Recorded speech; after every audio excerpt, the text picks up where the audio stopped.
안녕하십니까. 세상의 성도 여러분, 10월 첫 주 수요일 수요 공부를 시작하겠습니다. 참 세월이 빠릅니다. 벌써 10월 첫 주인데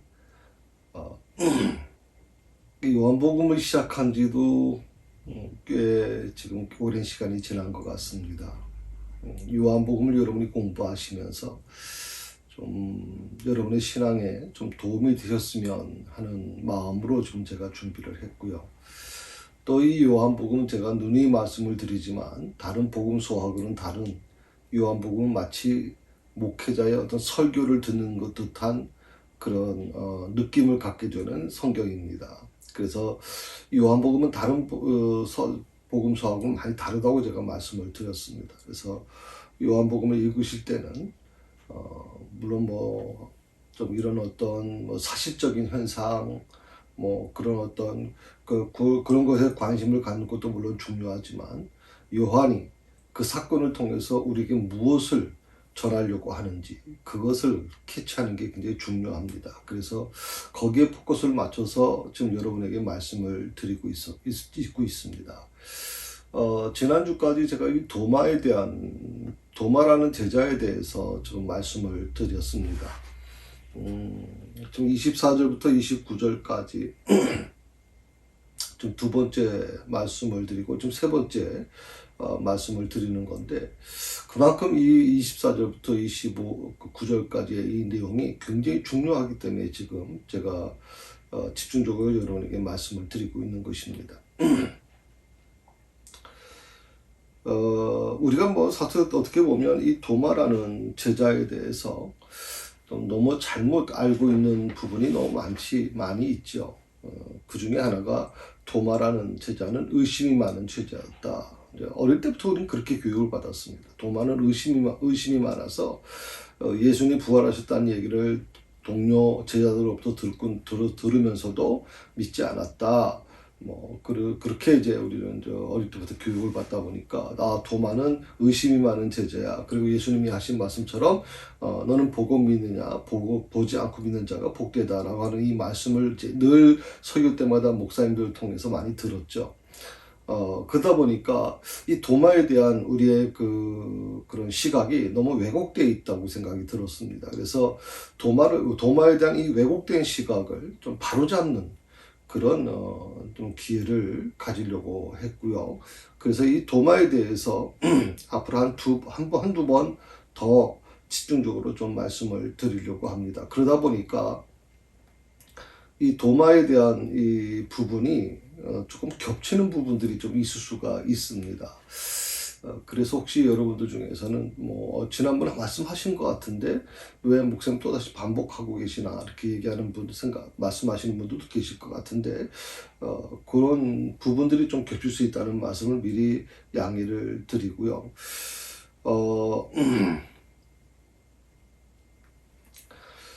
우리가 기본적으로 아는 것은 이제 예수님이 부활하셨고요.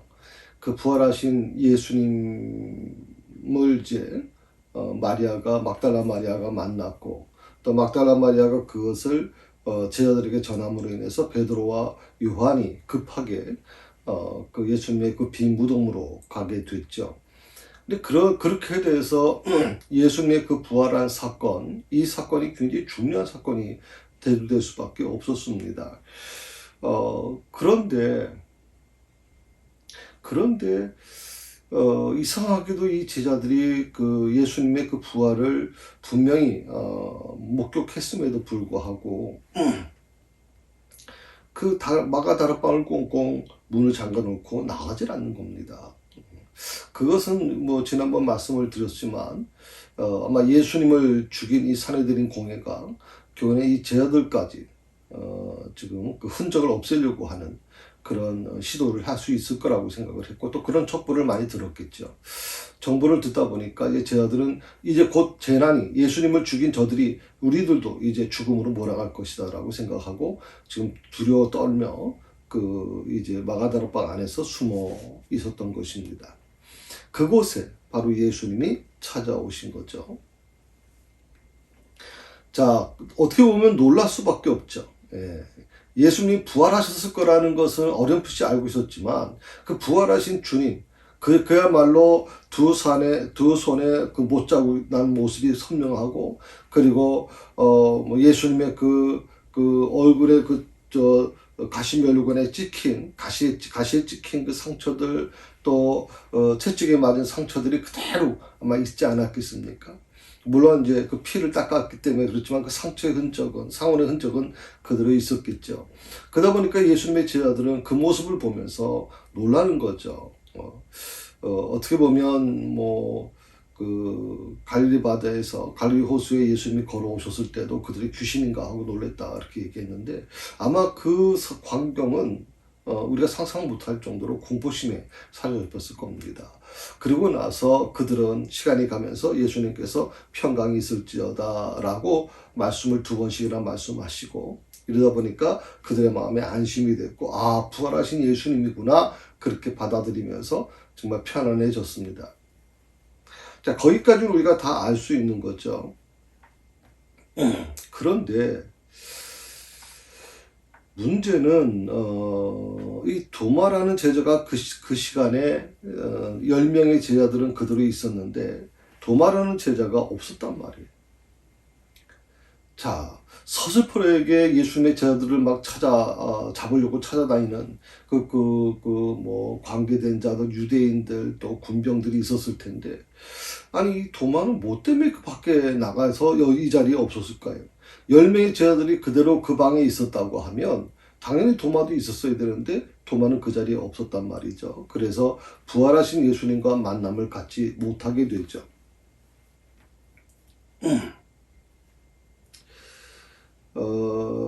그래서 제가 지난번 그 수요 공부 때 말씀을 드리면서 의심과 의문이라고 하는 이 두 단어에 대한 부분을 좀 설명을 하다가 중단했습니다.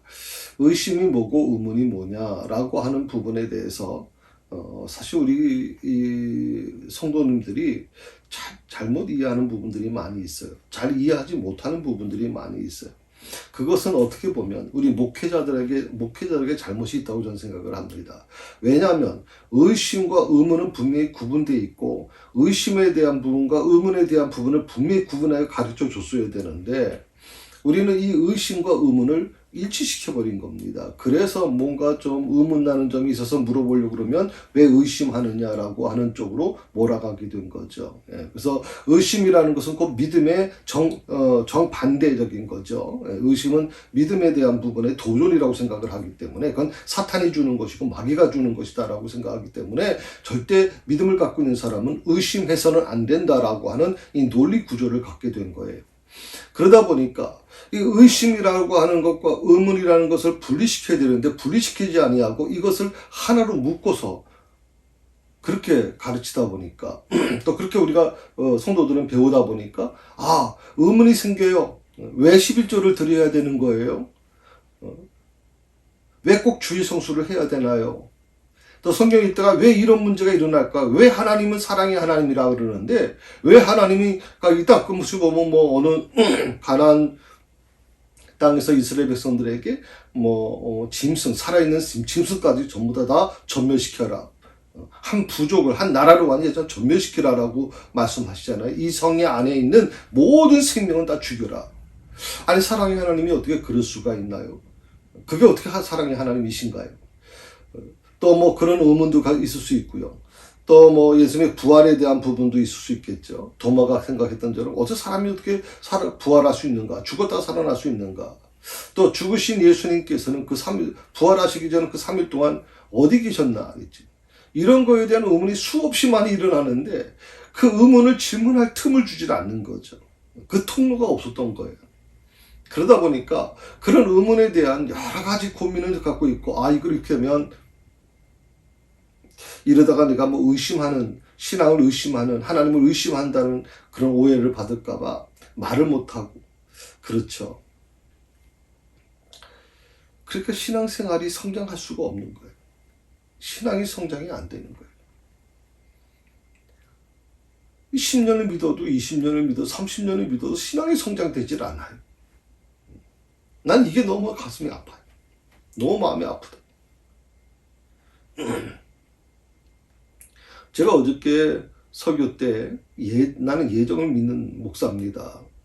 내가 이 초학리에 머무는 것, 여기서 오는 것, 사람들은 우연이라고 하는 표현을 씁니다. 우연히 하다 보니까 뭐 그렇게 됐다. 우연이라고 하는 것은 뭐 우리 저는 불교적인 용어라고 생각하거든요. 인연, 우연이라고 하는 부분.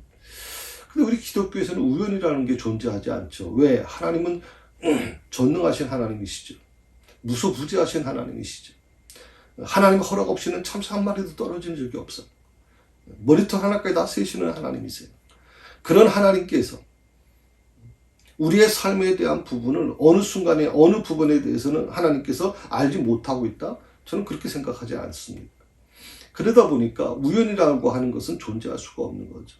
우연이라는 것은 하나님이 개입하지 않은 어쩌다 보니까 만들어진 일이라는 그런 표현이잖아요. 그래서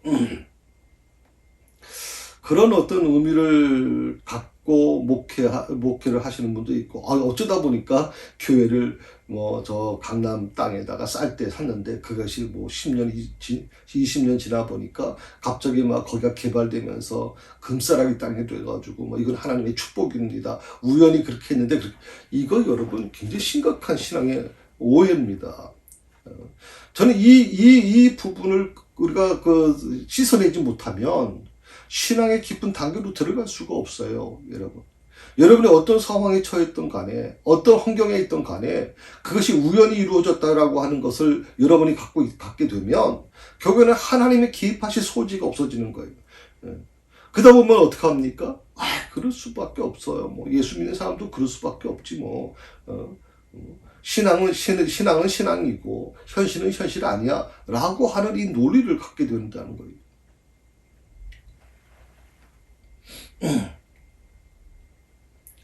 전 제가 저희 아버님 돌아가셨을 때 장례식을 치르는데 아무래도 제가 상주니까 장모님 저희 아버님 때 계셨던 장모님들이 이렇게 오셔서 그런 얘기를 해요, 저한테. 백 목사, 지금 아버님이 돌아가셨는데 아니 아버님이 돌아가셨으면 당연히 자식된 도리로서 아이고 하고 통곡을 해야지. 어떻게 이렇게 아무렇지도 않게 장례를 사람들을 대하느냐라고 물어요. 제가 그 말을 듣고 굉장히 충격을 받았습니다. 장마치 본도운동 제일교회에서 꽤 오랜 시간 동안에 신앙생활했고 또 장로까지 하셨던 분이, 그 장로까지 하셨던 분의 입에서 나온 말이 바로 그 말이에요. 제가 그래서 그 장로님에게 이런 말을 드렸거든요. 아버님께서 지금 이 세상의 모든 근심 버리시고 하나님이 허락해 주신 천국으로 가셨는데 뭐 그렇게 슬퍼서 통곡하며 울어야 되는 것입니까? 여러분, 신앙생활에 있어서 가장 중요한 게 뭔지를 좀 한번 돌아봤으면 좋겠어요. 이 의심과 의문이라고 하는 것을 왜 하나로 일치시켜서 왜 이것이 우리 신앙생활에 있어서 떠나지 못하고 있는지.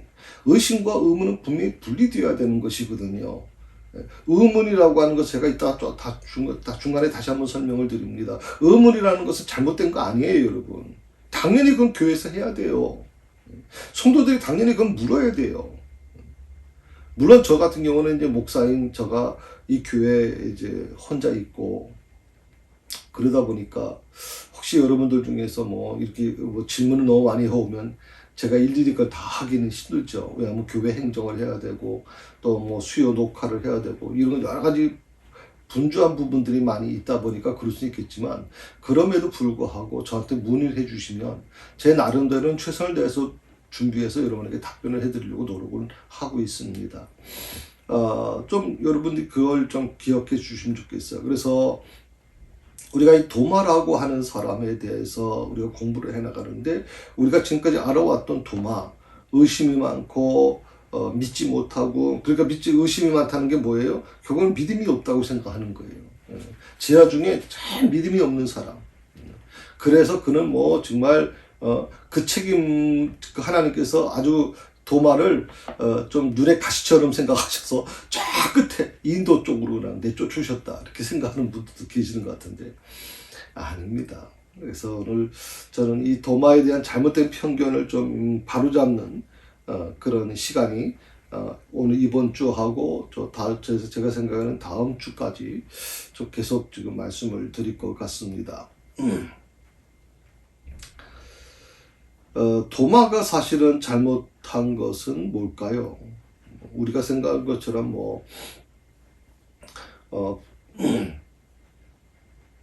자신의 눈으로 예수님을 보지 못하면, 특히 예수님이 십자가에 못 박히신 고난의 흔적을 내가 직접 보고 만지지 못하면 나는 절대 부활을 믿지 못하겠다라고 하는 이 부분에 대한 것이 잘못된 요구인가, 그것이 문제가 있는 것인가 라고 하는 이 부분에 대한 것을 좀 먼저 말씀을 좀 드리고 싶습니다.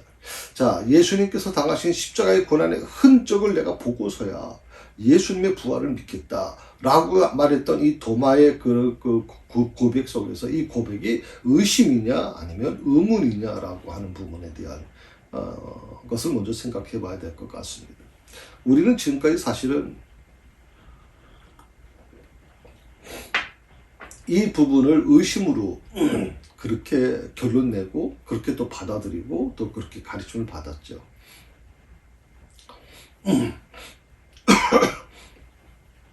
근데 한번 생각해 보셨으면 좋겠어요. 제 아들도 마찬가지입니다. 제 아들도 예수님의 손과 옆구리에 있는 고난의 흔적을 보고서야 예수님께서 부활하신 사실을 믿을 수 있었거든요. 예수님이 그 빈 무덤을 보고서도 베드로와 요한도 믿지 못했어요, 여러분. 그러니까 이 제자들도 역시 마찬가지라는 거죠. 베드로와 요한이 그 정도면 다른 8명의 제자들도 똑같았을 거라고 더 안 됐을 거라고 생각이 드는 거죠. 그러니까 우리가 이 도마라는 사람을 굉장히 제자 중에 가장 믿음이 약한 자로 그렇게 깎는 그런 어떤 모습이 돼서는 저는 안 된다고 생각을 합니다. 그러니까 도마가 오늘 이 질문한 것은 다른 제자들도 똑같은 상황에 있었다는 거예요. 똑같은 믿음의 상태였다는 거지 도마만 유별하게 이렇게 생각한 것은 아니고, 다만 차이가 있다면 도마는 그것을 입을 열어서 고백을 했다는 것이죠. 다른 사람은 마음으로만 갖고 있고, 어떻게 보면 마가다락방을 전부 나 있는 문들을 꼭꼭 잠그고 밖에 나가지 못하는 이 제자들의 모습 속에서는 어떻게 보면 그 문을 열고 밖에 나간 이 도마보다도 더 믿음적으로 약한 사람 아니냐, 믿음 약한 사람들 아니었느냐라고 우리가 생각할 수 있을 겁니다.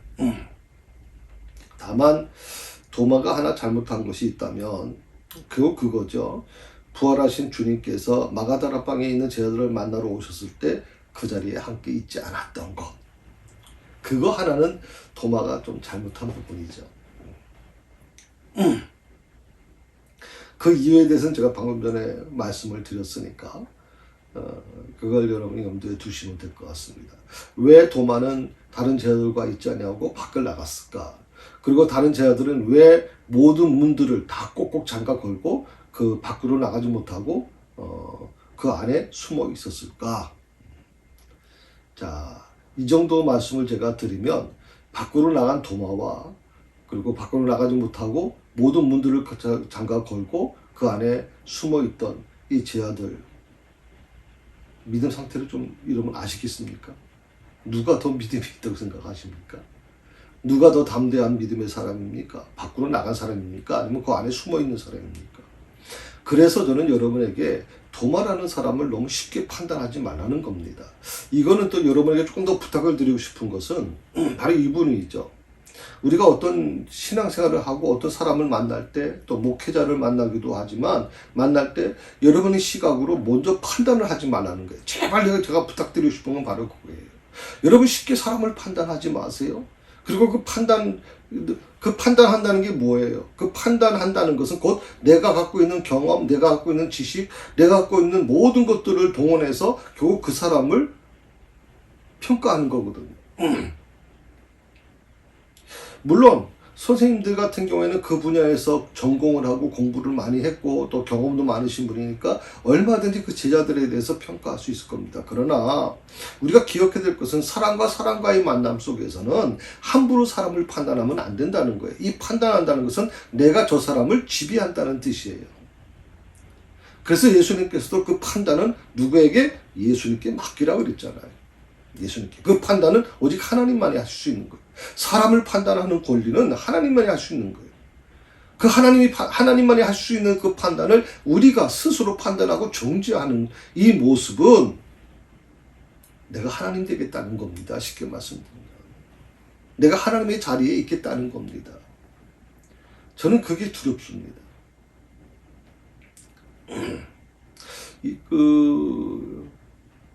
율법학자 하나가 와서 이렇게 예수님께 말씀하시죠. 선한 선생님이여 라고 표현을 하지 않습니까? 그때 예수님께서 이 선한 선생님이여 라고 하는 이 표현은 아주 굉장히 극존칭입니다. 극존칭이거든요. 그때 예수님께서 이 율법학자한테 뭐라고 얘기합니까? 선한 이가 하나님 외에 누가 있느냐? 오직 하늘에 계신 아버지 외에 누가 선한 이가 존재할 수 있느냐? 라고 오히려 질책하고 계십니다. 자기를 높여 부르는 사람을 향해서 오히려 하나님 외에는 그런 선한 일이 사람이 없다라고 그렇게 바로잡아 가시는 모습을 보고 있거든요. 마찬가지입니다, 여러분. 우리가 신앙생활을 하면서 신앙생활을 좀 지혜롭게 하시려면 우선 제일 중요한 게 남을 판단하지 말자. 물론 평가하는 것과 판단은 다릅니다. 평가하는 것은 그럴 수 있어요. 가능해요. 그것이 잘못됐다고 저는 생각하지는 않아요. 그런데 판단하는 것은 다르죠. 한다는 것은 그 사람을, 내가 지배하겠다는 뜻이 있기 때문에 그렇습니다.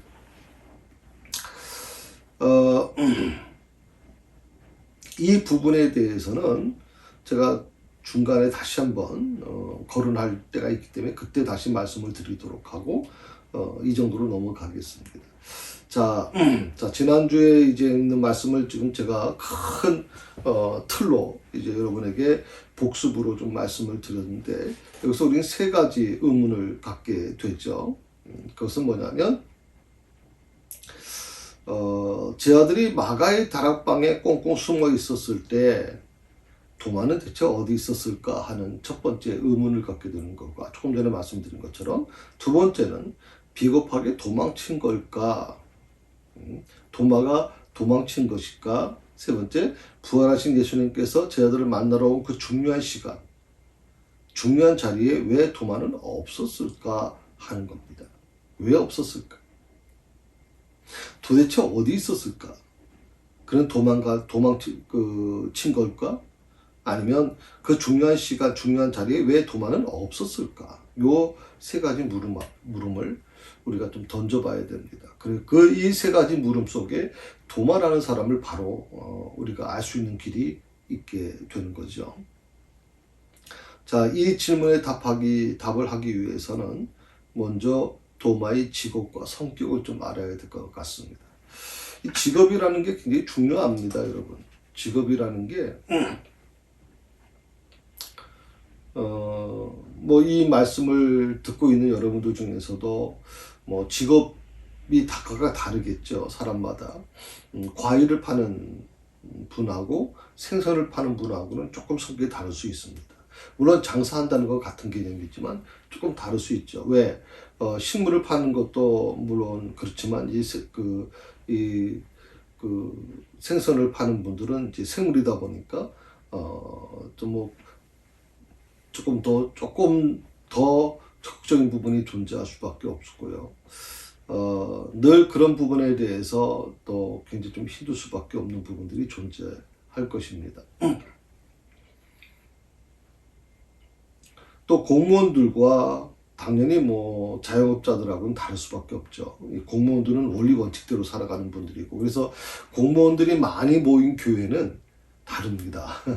그 분위기가 공무원들이 많이 모인 교회하고 자영업자들이 많이 모인 교회하고는 분위기 자체가 다릅니다. 공무원들은 걱정이 없죠, 사실은. 정년 퇴임 때까지 큰 문제가 없으면 정년을 맞이하면 되니까. 그러나 그 자영업자들은 어떻습니까? 이 코로나 과정에서 더 급속도로 지금 위기에 몰리지 않습니까? 자기가 책임을 져야 되는 거죠. 예. 이 책임을 진다는 게 뭡니까? 내 밑에 있는 수하들까지 또 직원들까지 책임을 져야 되고, 그러다 보니까 정말 어떻게 보면 힘들 수밖에 없는 부분이고, 또 어떻게 보면 자영업자들은 우리가 보통 듣기에는 좋은 말을 하죠. 사장님 얘기하지만, 그러나 그 내면 속에 들어가 보면 정말 힘든 일들이 많아요.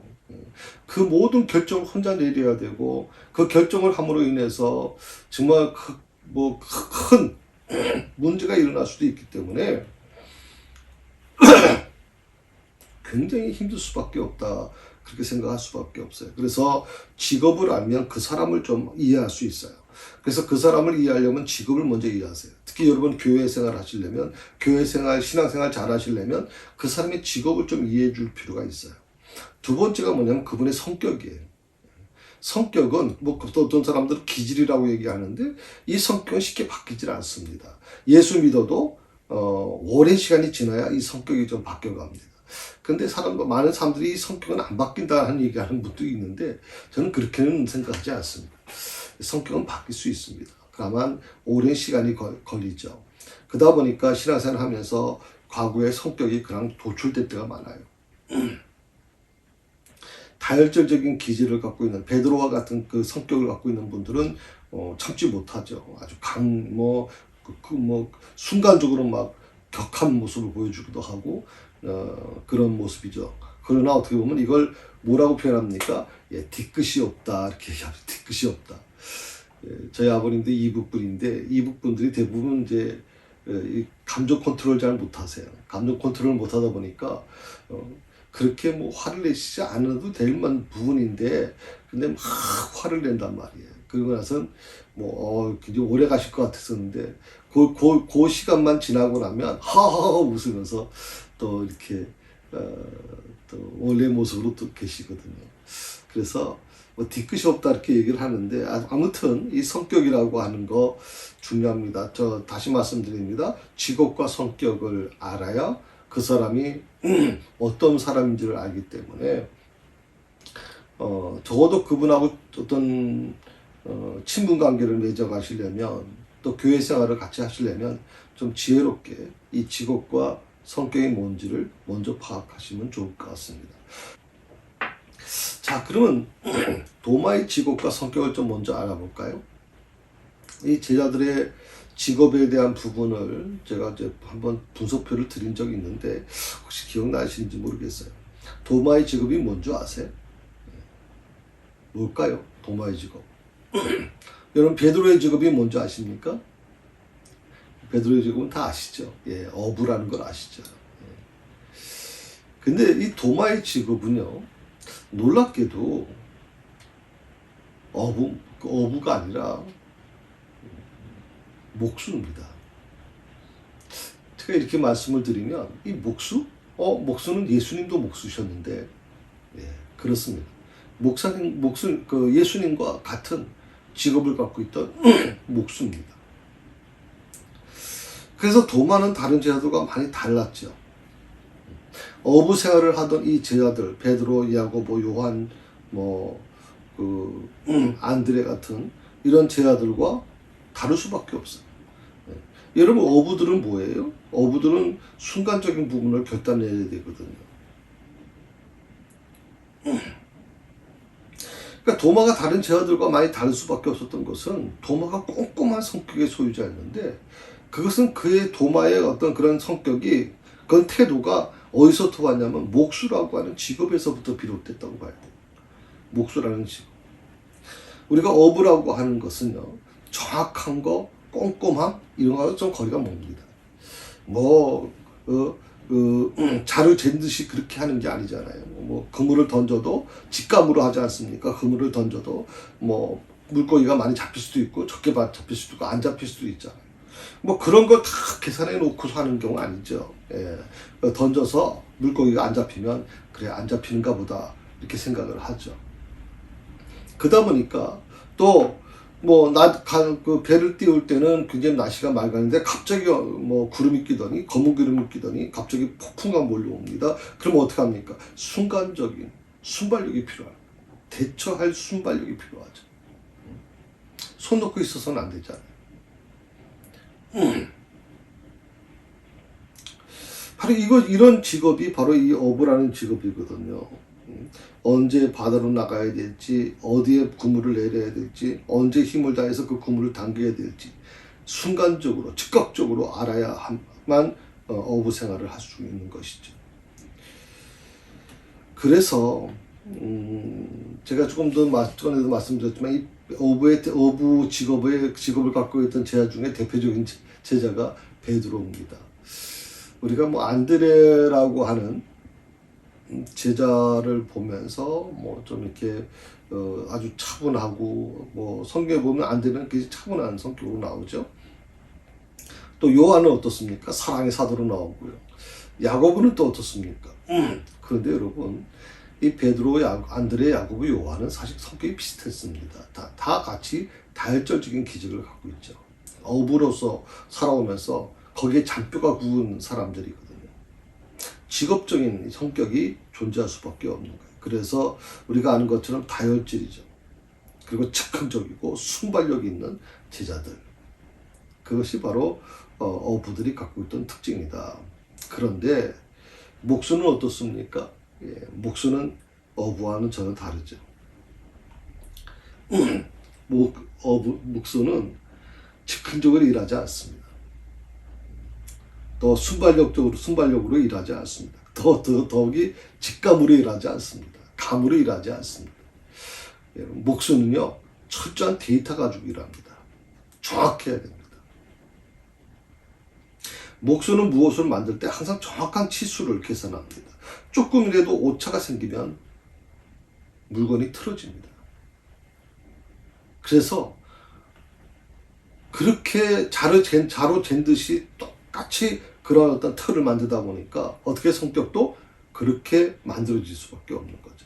절대 즉흥적이지 않고 순발력으로 일하지 않고 또 감으로 일하지 않습니다. 목수는요, 꼼꼼하고 빈틈이 없습니다. 저희 교회도 이제 목수로 계셨던 분이 계시죠. 근데 항상 이제 이 직업을 갖고 계신 분의 어떤 특징이 뭐냐면 정직하다는 겁니다. 그리고 원리 원칙이라는 거죠.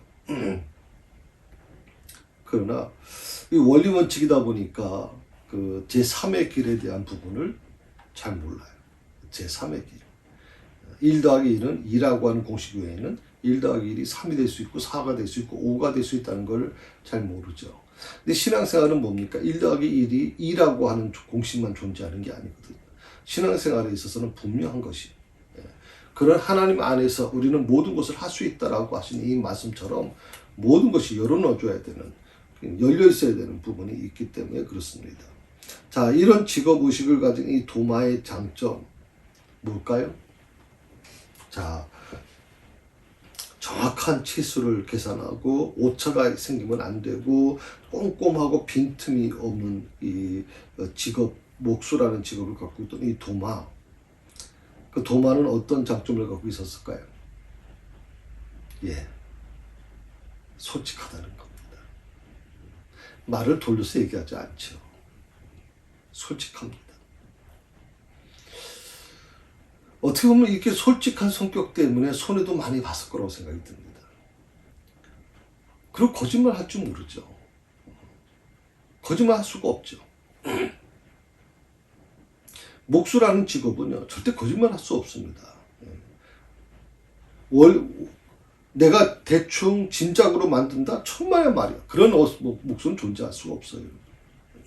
정확한 치수를 재고 거기에 대해서 데이터로 물건을 만들어내는 사람들이거든요. 솔직하다는 것은 이런 의미가 있습니다. 모르면 모른다 말하고 이해가 안 된다 하면 이해가 안 된다고 그렇게 말을 하는 겁니다. 이걸 지금 제가 쭉 시작할 때 말씀을 드린 거죠. 의문이라고 하는, 의심이라는 단어와 의문이라는 단어가 있는데, 의문이라고 하는 것은 죄가 아니다. 의문이라고 하는 것은 어쩌면 우리가 당연히, 우리가 질문해야 될 부분입니다. 의문은 가져야 돼. 이 의문이라는 것은 반드시 가져야 될 부분이에요. 그런데 교회가 사실 이 의문을 품지 못하게 만든 거죠. 무조건 덮어놓고 믿으세요. 자꾸만 의문을 제기하지 마세요. 그러면 그걸 어떻게 합니까? 계속 의심으로 몰아가는 거예요. 그래서 사탄이 당신에게 의심을 주는 것 같습니다. 라고 얘기를 하는데, 그것이 우리 수많은 젊은이들이 교회를 떠난 이유 중에 하나예요. 오늘 이 도마는요, 모르면 모른다고 말하고, 이해가 안 되면 이해가 안 된다고 말을 합니다. 전 그래야 된다고 생각을 해요. 신앙생활에 이게 가장 기본이에요, 여러분. 모르면 모른다고 얘기하면 돼. 이게 부끄러운 거 아니잖아요. 근데 참 안타까운 것은 뭐냐면, 모르는데도 불구하고 모른다고 얘기하지 않는 거예요. 마치 아는 척. 그래서 세상 사람들이 볼 때 우리 기독교인들이요, 괜히 위선자라고 생각이 돼요. 위선자. 아는 척하는 사람들. 이해가 안 되면 이해가 안 된다고 얘기를 해야죠. 근데 이해가 안 되는데도 불구하고 그렇게 질문하는 사람들이 없단 말이죠. 요한복음 14장에 보면 예수님께서 제자들과 함께 마가다락방에 모여서 마지막 식사를 하시는 장면이 나옵니다. 그때 예수님께서 제자들이 이렇게 말씀하시죠. 본인이 이제 제자들을 위한 처소를 예비하러 하늘나라로 간다. 그렇게 말씀하셨죠. 그리고 예수님께서 다시 와서 제자들을 예비한 처소, 즉 하나님 나라로 인도하실 거라고 말씀하셨습니다. 그리고 이제 예수님께서 제자들에게 이렇게 말씀하셨죠. 요한복음 14장 4절입니다. 한번 여러분 성경 찾아보시면 좋겠는데, 요한복음 14장 4절 한번 보실까요? 내가 어디로 가든지 그 길을 너희가 아느니라. 내가 어디로 가는지 그 길을 너희가 아느니라 라고 분명히 말씀하셨거든요. 자, 예수님은 제자들에게 내가 지금 어디로 가는지, 또 그곳에 너희들이 어떻게 갈 수 있는지 알 거라고 말씀하셨거든요. 자, 그러면 예수님께서 제자들이 알 거라고 말씀하셨으니까 알아야 돼. 알고 있었을까요? 제자들이? 베드로는 알고 있었을까요? 요한은 알고 있었을까요? 이 말씀을 듣고 나서 요한복음 14장 4절에 있는 말씀, 내가 어디로 가든지 그 길을 너희가 아느니라, 안다라고 하는 이 말씀을 듣고서도 베드로를 비롯해서 어떤 제자도요, 예수님께 질문하지 않았어요. 질문하지 않았다는 것은 뭐 알고 있다는 것으로 우리는 보통 보잖아요. 알고 있는 거다. 그러면 잘 알기 때문에 질문을 안 했을까요? 목사님, 제자들은 다 알고 있었잖아요. 예수님께서 말씀하셨잖아요. 그 길을 너희가 안다고 얘기했으니까 제자들이 분명히 알고 있었을 겁니다. 그러니까 질문 안 했겠죠. 그런데 놀라운 것은요, 잘 알아서 질문 안 한 게 아닙니다. 예수님께서 지금 어디로 가시는지 제자들은 알지 못했습니다. 또 자신들이 어떻게 갈 수 있는지 그것도 알지 못했습니다. 모르면서 몰랐으면 주님이 지금 어디로 가시는지, 또 내가 지금 앞으로 어디로 갈 것인지 그걸 모른다고 주님께 물어봤어야죠. 근데 다들 어떻게 했습니까? 체면 때문에 아무 말도 하지 못했어요. 체면. 저는 이 믿음 생활의 가장 큰 적이 뭐냐? 저는 이 체면이에요. 체면치레. 이 체면 때문에 문제가 심각해요, 여러분. 문제가 심각해요. 적어도 교회에서 장로님쯤 되면, 교회에서 안수 집사 정도 되면, 교회에서 권사님 정도 되면, 체면이라는 게 있다는 거예요. 그래서 어떻게 집사님들 앞에서 제가 그렇게 합니까? 또 어떤 분은 그렇게 얘기해요. 목사님 집사님들 앞에서 왜 그렇게 저를 혼내세요? 따로 불러서 말씀하시지 어떻게 집사들 앞에서 그렇게 합니까? 다 체면 얘기하는 겁니다. 체면. 그러니까 체면 때문에 아무 말도 하지 못하는 겁니다. 자, 모르면서도 체면 때문에 아무 말도 못하는 이 모습들. 과거나 2000년 전이나 지금이나 달라진 게 아무것도 없어요. 오늘 교회 안에서도 이 체면 때문에 무너져요. 체면 때문에 신앙에 문제가 일어나요. 체면 때문에 신앙이 썩어 들어가는 거예요, 지금. 망가뜨려지는 거예요, 지금. 그런 상황에서 도마가 어떻게 합니까? 한마디 합니다. 몰라서. 참 주님이 하시는 말씀을 잘 모르겠는 거예요. 이해가 잘 안 되는 거예요. 아니, 내가 지금 어디로 가는지, 또 그곳에 너희들이 어떻게 갈 수 있는지 알 거라고 말씀하셨는데, 주님은 알 거라고 말씀하셨지만, 모르겠는 거예요. 도저히 모르겠어요. 이해가 안 돼요. 그러니까 이해가 잘 안 되니까 부끄럽지요. 부끄럽지만 도마는 그 부끄러움을 무릅쓰고 예수님께 물어요.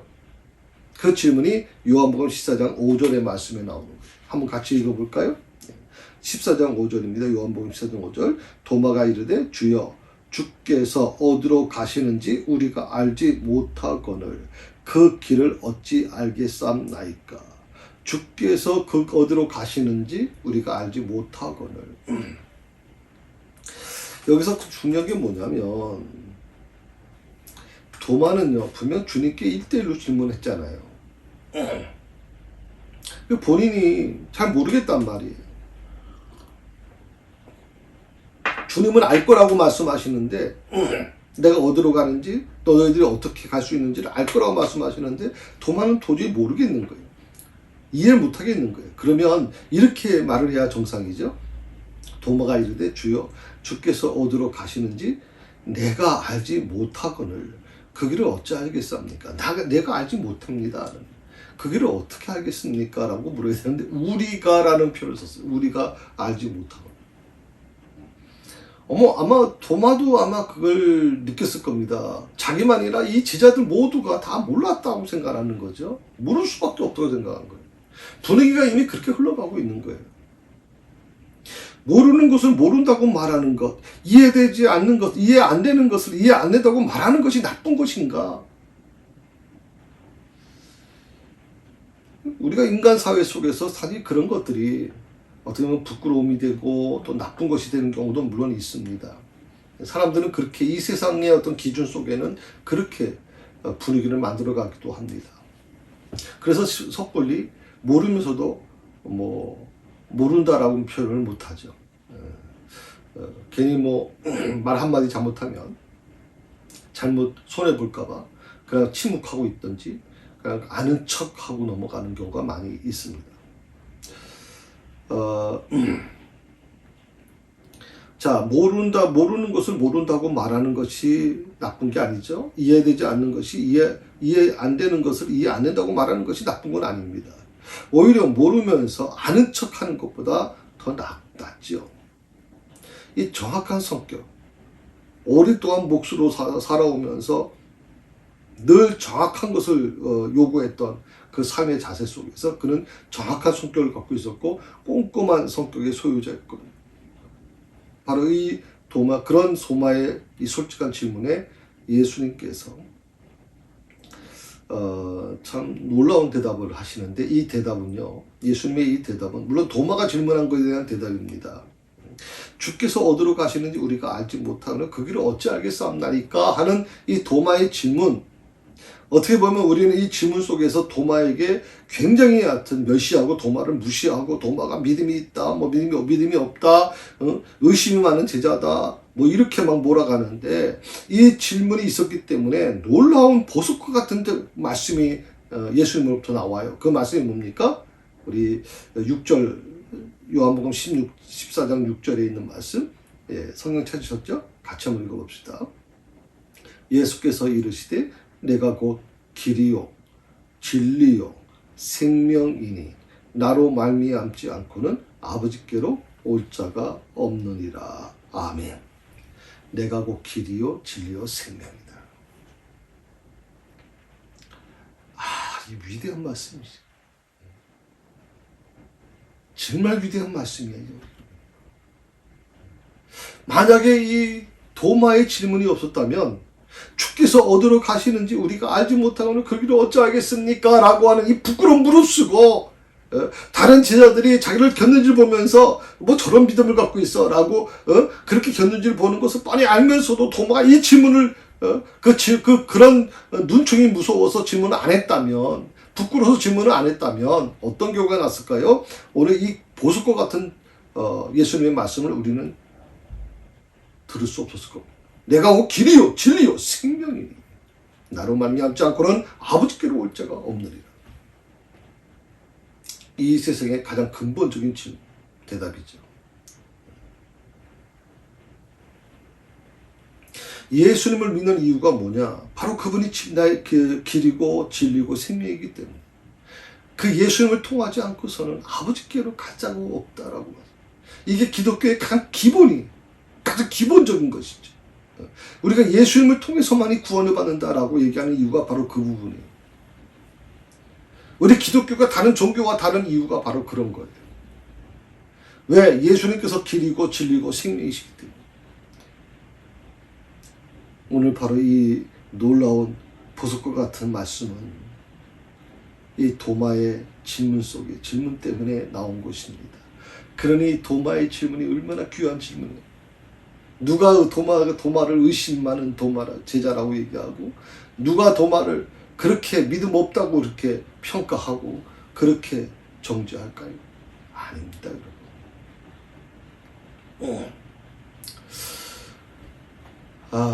벌써 시간이 다 됐네요. 오늘 특별히 이제 10월을 시작하는 첫 수요 예배를 열었습니다. 이 요한복음을 좀 더 이제 21장까지밖에 없기 때문에 이제 올해 안으로 다 마무리하게 될 것입니다. 특별히 여러분이 이 말씀을 통해서 정말 여러분의 신앙이 좀 회복됐으면 좋겠다 하는 그런 바람을 갖고 있습니다. 저도 그렇게 기도하고 있습니다. 특별히 지난 주일날 우리 큰아이가 이렇게 결혼식을 했는데, 어려운 중에서 코로나19 또 확산하는 과정에서도 또 사회적 거리두기 4단계 과정에서도 이렇게 와주셔서 고맙고요. 제가 주일날 광고 때도 말씀드렸지만 제가 주변에 가족이 없어요, 별로. 저는 우리 교회 성도들이 제 가족이라고 생각을 해왔습니다. 늘 어릴 때부터 성도들이 제 가족처럼 그렇게 느껴지고 그렇게 지금까지 오늘까지 왔습니다. 저희는 태어나서부터 교회에서 자랐고 교회 안에서 머물렀던 사람이라 이제 그렇습니다. 오늘 특별히 결혼식을 통해서 우리 새사랑교회 성도들이 너무나도 많이 수고해 주셨고 정말 최선을 다해 주신 것에 대해서 다시 한번 감사하다는 말씀을 이 자리를 통해서 드리겠습니다. 다시 한번 고맙습니다. 기도하십시다. 하나님 아버지, 모른다는 것을 모른다고 말하는 것, 이해 안 되는 것을 이해 안 된다고 말하는 것은 잘못된 것이 아닙니다. 그것은 솔직한 것이고, 그 솔직함이 어떻게 보면 신앙생활의 가장 굉장히 중요한 부분이라고 생각을 합니다. 오늘 도마는 목수직을 가지고 있으면서 그런 정확한 성격, 꼼꼼한 성격의 소유자였습니다. 그래서 거짓말도 못했고 오직 솔직한 것만 드러낼 수 있었습니다. 어쩌면 예수님과 같은 목수직을 갖고 있는 사람이었기 때문에 굉장히 예수님에 대해서 알고 싶었을 것이고, 또 예수님이 살아오신 그 모든 과정에 그는 그것을 닮아가려고 했을 것입니다. 오늘 예수님께 질문한 이 질문, 주께서 어디로 가시는지 우리가 알지 못하거늘 그 길을 어찌하겠사옵나이까. 이 질문으로 인해서 예수님은 정말 주옥과 같은 말씀을 우리에게 허락해 주시고, 오늘 우리는 이 말씀을 붙들고 믿음 생활해 나가고 있습니다. 내가 곧 길이요 진리요 생명이니 나로 말미암지 않고는 아버지께로 올 자가 없느니라. 요한복음 14장 6절에 있는 말씀 저희가 붙들고 살아갈 것입니다. 저희 믿음을 지켜주시고 저희 안에 오직 하나님 이 도마와 같은 정직의 영을 허락하여 주시고 정말 하나님 앞에서 아버지 하나님의 온전한 모습으로 신앙적으로 아버지 승리하는 그런 삶을 살아가는 저희들 될 수 있도록 축복하여 주옵소서. 감사하며 예수님의 이름으로 기도드립니다.